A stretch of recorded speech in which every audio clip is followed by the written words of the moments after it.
Hello, welcome to G education centre. G education centre में आपका स्वागत है। मेरा नाम है संतोष और मैं हूं आपका ऑनलाइन स्टडी पार्टनर।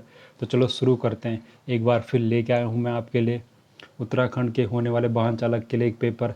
तो आज हम सॉल्व करने वाले हैं पिछले महीने हिमाचल प्रदेश के लिए वाहन चालक की भर्ती का लिखित पेपर, जिसमें उसमें पूछे गए थे 85 सवाल, जिसके लिए उन्हें 2 घंटे का टाइम दिया गया था। तो आज उसमें 85 सवालों में हिमाचल जीके के अलावा वाहन चालक से संबंधित सवाल, गणित के सवाल, इंग्लिश के सवाल और हिंदी के सवाल पूछे गए थे। लेकिन हम यहाँ पे केवल सॉल्व करेंगे वाहन चालक से संबंधित सवाल जो पूछे गए थे। तो देखते हैं इसी प्रकार के सवाल आपको यहाँ उत्तराखंड में होने वाले वाहन चालक के पेपर में पूछे जाएंगे। तो चलो शुरू करने से पहले अगर आप पहली बार हमारे चैनल में आए तो वीडियो को लाइक करें, चैनल को सब्सक्राइब करें और अपने यार दोस्तों के साथ शेयर करें। अगर हमारे द्वारा दी गई जानकारी में आपको किसी प्रकार की कोई गलती या अपनी राय देना चाहते हैं तो कमेंट बॉक्स में अपनी राय दे सकते हैं। इसके लिए आपकी राय को हम अगली वीडियो में सुधार करने की कोशिश करेंगे। धन्यवाद। तो चलो देखते हैं किस प्रकार का क्वेश्चन पूछा गया था। हिमाचल प्रदेश के हुआ वाहन चालक का पेपर, उसमें देखते हैं। ये रहा पहला सवाल। पूछ रखा था चालन अनुमति के नवीनीकरण के लिए आवेदन में किया जाता है। तो बेसिकली आप अगर एक बार क्वेश्चन को पढ़ोगे तो आप हिंदी में समझ नहीं पाओगे क्वेश्चन क्या पूछा जा रहा है। तो एक आप इंग्लिश में भी थोड़ा बहुत क्वेश्चन को देख लेना कि पूछा जा रहा है कि जो हम ड्राइविंग लाइसेंस रिन्यू कराते हैं उस टाइम पे हम कौन से नंबर का फॉर्म भरते हैं। तो ऐसे ही क्वेश्चन आप अगर शुद्ध हिंदी में लिखे हुए आएंगे तो आपको जो आते हुए क्वेश्चन भी गलत हो जाएंगे। तो इसलिए आप एक बार थोड़ा इंग्लिश में भी क्वेश्चन को पढ़ने की कोशिश करना। वहाँ पे तो पूछ रखा था जो हम ड्राइविंग लाइसेंस रिन्यू कराते हैं तो उसमें कौन से नंबर का फॉर्म भरते हैं। तो इसमें दे रखा था फॉर्म नंबर 9, 8, 7 या 6। तो बेसिकली जो हम जब ड्राइविंग लाइसेंस रिन्यू कराते हैं तो उसके लिए हम फॉर्म नंबर 9 भरते हैं। तो इसलिए इसका आंसर हो जाएगा ए, फॉर्म नंबर 9। अगला क्वेश्चन पूछ रखा था डॉट डॉट डॉट को देखकर परिवहन वाहन की पहचान की जा सकती है। तो इसमें पूछ रखा है जो ट्रांसपोर्ट व्हीकल होते हैं वो आप क्या देखकर उनकी पहचान कर सकते हो। वाहन के टायर में हवा देखकर, वाहन के नंबर प्लेट देखकर, रंग देखकर या वाहन का आकार देखकर। तो बेसिकली जो हम वाहन की पहचान करेंगे उसका नंबर प्लेट देखकर करेंगे कि वो कमर्शियल है, प्राइवेट है, पर्सनल है, इलेक्ट्रिक है। तो बेसिकली जो ट्रांसपोर्ट व्हीकल होते हैं उनकी पीली नंबर प्लेट होती है। तो हम नंबर प्लेट देखकर उसको बता सकते हैं कि ये ट्रांसपोर्ट व्हीकल है। तो इस प्रकार का ये सवाल हम पहले करा चुके हैं। तो इसी प्रकार के सवाल बनते हैं पेपर में। आप देख रहे हो अगला सवाल है मोटर वाहन के पंजीकरण के लिए आवेदन में किया जाना चाहिए। तो पूछ रखा है जो हम अपना रजिस्ट्रेशन कराते हैं नई गाड़ी का तो कौन से नंबर का फॉर्म भरते हैं। तो फॉर्म नंबर 20, 29, फॉर्म नंबर 25 या फॉर्म नंबर 26। तो बेसिकली हम भरते हैं फॉर्म नंबर 20। ये क्वेश्चन भी हम करा चुके हैं। तो आप देख रहे हो जो क्वेश्चन हमने कराए हैं वही क्वेश्चन पूछे जा रहे हैं। तो आप इसलिए जो हमारी पुरानी वीडियो है वो एक बार उनको पहले पूरा देख लीजिए, उसके बाद उसी प्रकार के सवाल आपसे पूछे जाएंगे। तो इसका आंसर हो जाएगा फॉर्म नंबर 20। नवीनीकरण रजिस्ट्रेशन करा नई गाड़ी का रजिस्ट्रेशन कराने के लिए जो फॉर्म नंबर भरते हैं हम वो था फॉर्म नंबर 20।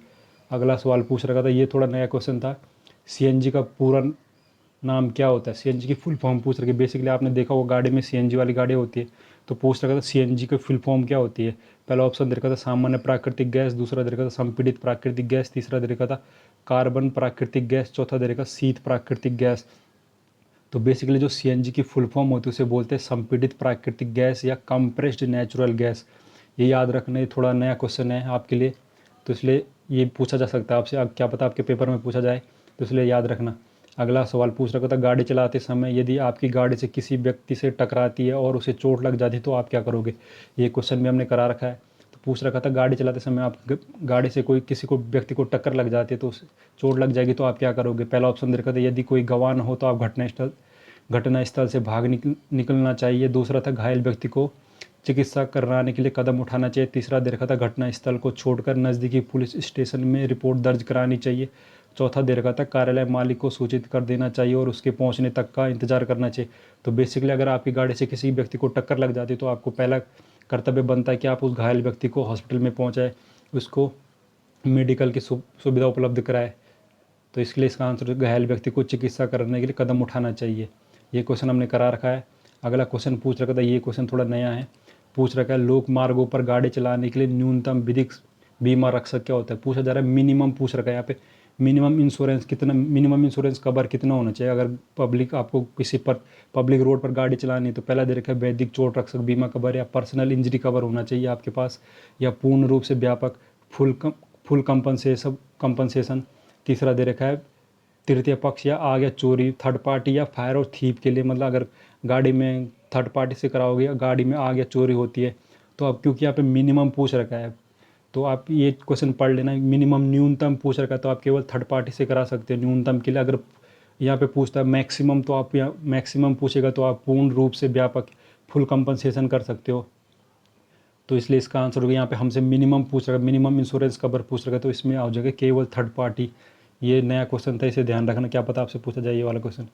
अगला क्वेश्चन है पहाड़ी मार्गों पर जाने का अधिकार, ये क्वेश्चन हमने 2-3 बार करा रखा है तो इसका आंसर हो जाएगा ऊपर जाने वाले वाहनों को पहला रास्ता देंगे हम, जो चढ़ाई कर रहे होंगे वाहन उनको पहला रास्ता देंगे। अगला क्वेश्चन पूछ रखा था भारत की सबसे लंबी नदी, तो इस प्रकार के क्वेश्चन भी पूछे जाएंगे सामान्य जीके में। तो भारत की सबसे लंबी नदी है गंगा नदी, इसका आंसर है गंगा नदी। अगला क्वेश्चन पूछ रखा नीरज चोपड़ा किस खेल में स्वर्ण पदक जीता, तो पिछले साल इन्होंने ओलंपिक में गोल्ड मेडल जीता था, तो पूछ रहे हैं कौन से खेल खेलते थे, कौन से खेल में जीता रखा था। तो पहला देखा था डिस्कस थ्रो, दूसरा देखा था तीरंदाजी, तीसरा देखा भाला फेंक, चौथा देखा था बैडमिंटन। तो बेसिकली ये इन्होंने जीता था भाला फेंक में ओलंपिक का गोल्ड मेडल। ये भी पूछा जा सकता है कि कौन से स्टेट से बिलोंग करते हैं, हरियाणा से बिलोंग करते हैं। इसी प्रकार का एक उत्तराखंड का अभी नाम आपने हाल ही में सुना होगा, लक्ष्य सेन, जिन्होंने प्रधानमंत्री को बाल मिठाई दी थी, तो वो पूछा जा सकता है वो कौन सा खेल खेलते हैं, तो वो भी याद रखना, वो खेलते हैं बैडमिंटन खेल। वो अभी फिलहाल जीत के आए थे, तो प्रधानमंत्री मोदी से मिले थे। क्या पता आपसे सवाल पूछा जा सकता है कि लक्ष्य सेन कौन सा खेल खेलते हैं, तो क्योंकि वो उत्तराखंड से हैं तो ये क्वेश्चन बन सकता है। अभी फ़िलहाल में बहुत न्यूज़ में रहा था, मोदी के साथ उनकी फ़ोटो भी हुई थी, उन्होंने मोदी जी को बाल मिठाई भी दी थी, तो ये क्वेश्चन बन सकता है। लक्ष्य सेन कौन सा खेल खेलते हैं, तो वो होता है बैडमिंटन। और लक्ष्य सेन कहाँ से हैं, तो वो हैं उत्तराखंड से। तो अगला क्वेश्चन देखते हैं। अगला क्वेश्चन पूछ रखा था, ये क्वेश्चन हमने करा रखा है, संकेत आप जो निशान दे रखा है आपको उससे आप क्या समझते हो। पहला दे रखा है नो एंट्री, दूसरा दे रखा है 2 वे सिग्नल, तीसरा दे रखा था दाएं तरफ ना मुड़े, चौथा दे रखा है एक 1 वे सिग्नल। तो बेसिकली जो सिग्नल होता है ये 1 वे सिग्नल होता है। अगला सवाल दे रखा था, ये भी क्वेश्चन ये नया क्वेश्चन है, ये नहीं कराया था हमने। दे रखा था चौराहे, ये जो चिन्ह दे रखा है उसका अर्थ क्या होगा, इससे आप क्या समझोगे। तो पहला दे रखा है चौराहे, दूसरा दे रखा है नो एंट्री, तीसरा दे रखा था अस्पताल, चौथा दे रखा था स्टॉप। तो बेसिकली अगर आपको ऐसे साइन बोर्ड दिखता है कहीं पे तो ये चौराहे का निशान होता है। आप देख सकते हो इसमें 4 सड़कों के निशान बना रखा है, एक प्लस के टाइप का निशान है, तो ये चौराहे का निशान होता है। अगर इसमें प्लस का निशान होता तो हॉस्पिटल का निशान हो सकता है। अगला सवाल है, ये भी हमने करा रखा है, तो इसका इस साइन बोर्ड आपको सड़क के किनारे देख सकते हो, तो पूछा जा रहा है इसका मतलब क्या होता है। तो इसका मतलब होता है 50 किलोमीटर प्रति घंटे के वाहन चला सकते हो आप उस सड़क पे। तो ये इसका आंसर हो जाएगा 50 किलोमीटर प्रति घंटे की गति से वाहन चलाइए। अगला सवाल था, ये भी हमने करा रखा है सवाल, तो ये पूछ रखा था इसका मतलब क्या है। तो इसका मतलब होता है ऐसे वाहन जिनकी ऊंचाई 3 मीटर से अधिक ना हो। ये बेसिकली ये लगे होते हैं फ्लाईओवर के नीचे, जो जहाँ पर जिन फ्लाईओवर की ऊंचाई थोड़ा कम होती है वहाँ पे लगे होते हैं कि अगर कोई ट्रक 3 मीटर से ऊंचा है तो इस फ्लाईओवर से नहीं जा सकता है, तो वहाँ पे साइन बोर्ड लगे होते हैं। अगर आपके गाड़ी की ऊंचाई 3 मीटर से अधिक है तो आप इस रास्ते का यूज़ नहीं कर सकते, इसलिए साइन बोर्ड लगे होते हैं। तो इसलिए इसका आंसर होगा ऐसे वाहनों के लिए प्रवेश जिनकी ऊंचाई 3 मीटर से अधिक ना हो, केवल वही वाहन जा सकते हैं। अदरवाइज वो अगर कोई इससे ज़्यादा ऊंचाई वाला वाहन जाएगा तो वो फंस सकता है। तो इसलिए इस प्रकार के साइन बोर्ड लगे होते हैं। अगला सवाल पूछ रखा था कि ये जो आपको साइन बोर्ड में दिख रहा है इसका मतलब क्या होगा, अर्थ क्या है, क्या प्रदर्शित करता है हमें। तो ये था रेलवे स्टेशन। अगर सामने इसका मतलब होता है कि सामने कोई रेलवे स्टेशन, नज़दीक में कोई रेलवे स्टेशन है, तो इसलिए इसका आंसर होगा रेलवे स्टेशन निकट है। अगला सवाल पूछ रखा था, ऐसा सवाल आप अक्सर देखोगे पहाड़ी रास्तों पर दिखाई देता है, साइन बोर्ड लगे होते हैं, तो इसका होता है फिसलन भरी सड़क, स्लिपरी रोड, इसलिए इसका आंसर होगा स्लिपरी रोड। अगला सवाल है, इस प्रकार का साइन बोर्ड भी देखोगे आप, देखा होगा, तो इसका मतलब क्या होता है पूछ रखा था। तो पहले दे रखा था दाएं मुड़कर फिर आगे बढ़े, पहले राइट मुड़े फिर आगे बढ़े, दूसरा दे रखा था पहले बाएं मुड़े फिर आगे बढ़े, लेफ्ट ले पहले फिर उसके बाद आगे मुड़े, दूसरा दे रखा था दाएं मुड़े और आगे बढ़े, चौथा दे रखा है इनमें से कोई नहीं। तो बेसिकली इसका अर्थ है कि पहले आप लेफ्ट साइड मुड़े फिर और आगे बढ़े, तो इसलिए इसका आंसर हो गया बाएं मुड़कर फिर आगे बढ़े, ऑप्शन बी इसका सही आंसर हो जाएगा। अगला सवाल दे रखा था, इस प्रकार के भी आपने देख रखा हो साइन बोर्ड, तो क्या प्रदर्शित करता है, ये प्रदर्शित करता है कि बस सड़क पर बजरी पड़ी है। बेसिकली अगर सड़क पर कहीं पे पत्थर उत्तर गिरे होते तो इस प्रकार के साइन बोर्ड लगा होता है कि आप यहाँ पे रोड ख़राब हो रखी है, बजरी पड़ रखी है, तो आप संभल कर चले। अगला सवाल था, ये भी हमने करा रखा था कि साइन बोर्ड क्या प्रदर्शित करता है, तो ये प्रदर्शित करता है कि आदमी काम कर रहे हैं, मैन एट वर्क लिखा भी होता है कई बार आपने देखना। अगला सवाल था, ये थोड़ा नया क्वेश्चन है, ये आपने अक्सर इस क्वेश्चन इसको देखा होगा, इस प्रकार के साइन बोर्ड को अक्सर आपने देखा होगा चौराहे पे जब रेड लाइट होती है तो वहाँ पे इस प्रकार के साइन बोर्ड आ जाते हैं। तो इसका अर्थ होता है कि अभी पैदल यात्री सड़क पार नहीं कर सकता। अगर इस प्रकार का साइन बोर्ड हो तो पैदल यात्री सड़क पार नहीं कर सकता, इसलिए हो जाएगा पद यात्री निषेध है। अगला सवाल पूछ रखा था, किसी नई गाड़ी के लिए एक बार में दिए जाने वाले कर की अवधि क्या होती है। तो पूछ रखा लाइफ टैक्स के बारे में पूछ रखा है, वन टाइम लाइफ टैक्स के बारे में पूछा था। तो ये हमने करा रखा था, ये 15 साल के लिए होता है, ये याद रखना। अगला क्वेश्चन पूछ रखा था, परिवहन वाहन का लाइसेंस प्राप्त करने के लिए न्यूनतम आयु पूछ रखी।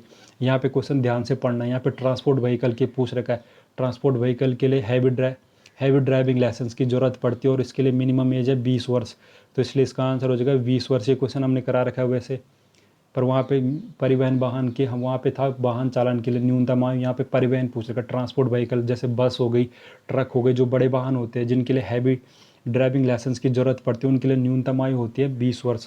तो इसलिए इसका आंसर हो जाएगा 20 वर्ष।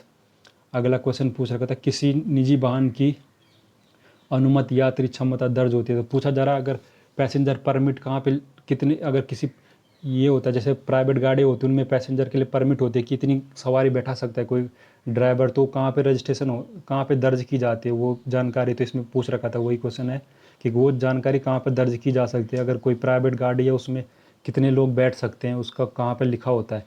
तो इसमें दे रखा था, पहला पंजीकरण प्रमाण पत्र में, आरसी में, रजिस्ट्रेशन सर्टिफिकेट, दूसरा दे रखा टैक्स टोकन में, तीसरा दे रखा था परमिट में, चौथा दे रखा इनमें से कोई नहीं। तो बेसिकली वो लिखा होता है, रजिस्ट्रेशन सर्टिफिकेट होता है जो हमारा पंजीकरण प्रमाण पत्र होता है, उसमें जिसमें पूरी गाड़ी की डिटेल भरी होती है कि इस गाड़ी का नंबर ये है, इस व्यक्ति के नाम पर रजिस्टर्ड है, इस आरटीओ से ली गई है, इस स्टेट की है, उस गाड़ी का ये चैसी नंबर ये है, ड्राइवर का नाम ये है।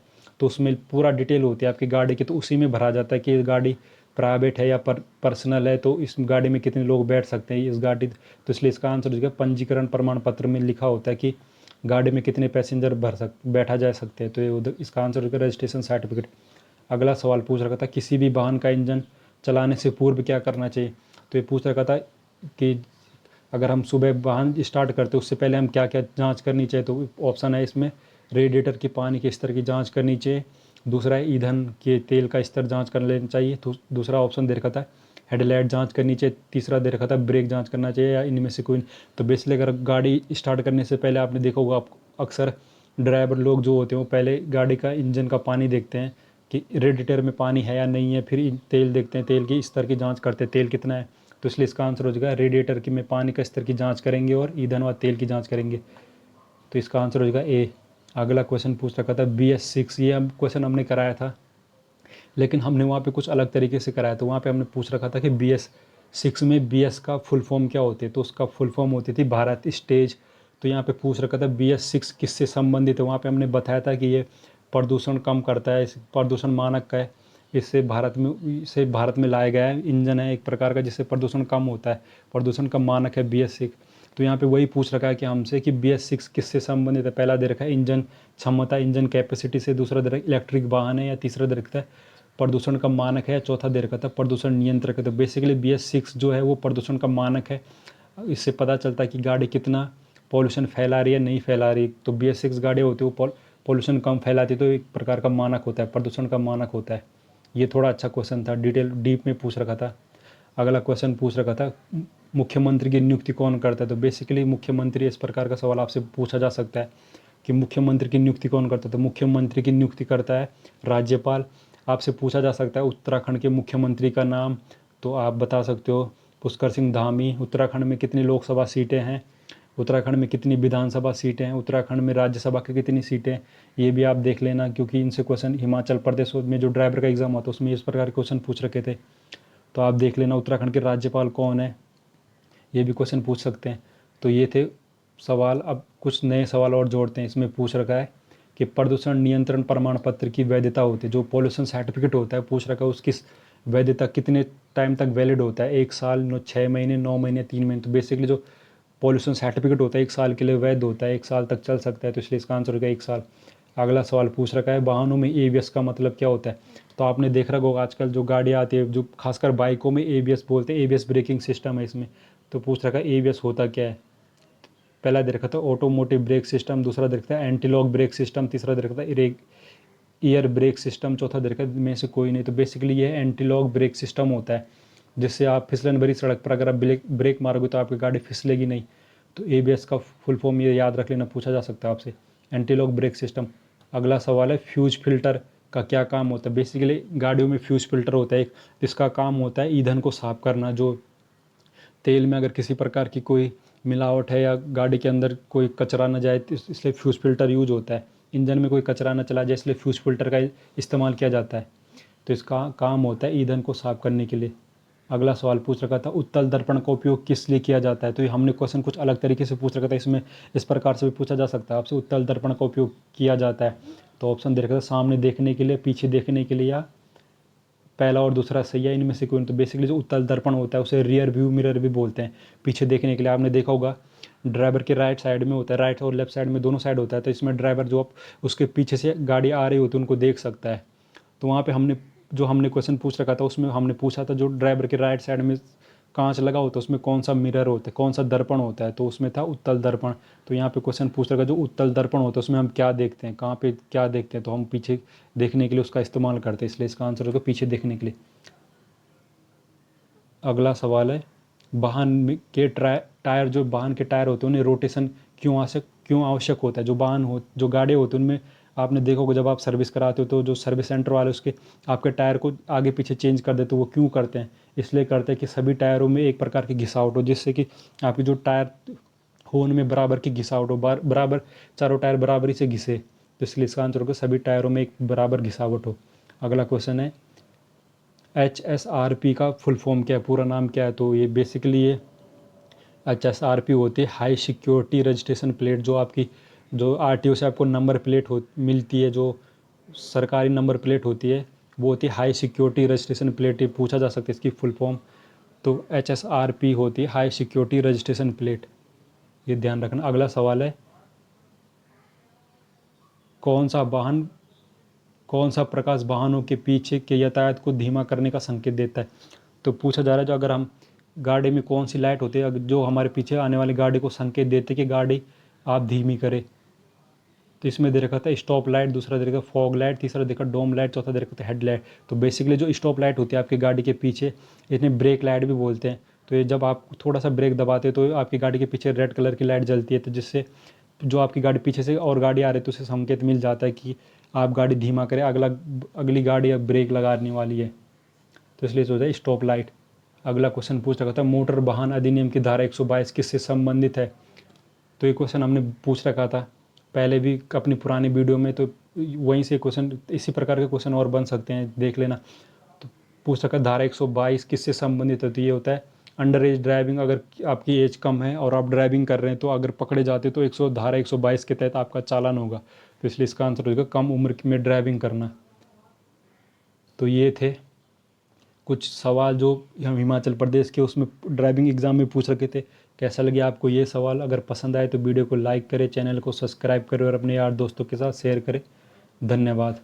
और इसी प्रकार के और वीडियो देखने के लिए हमारे प्लेलिस्ट में जाकर वीडियो देखें। धन्यवाद।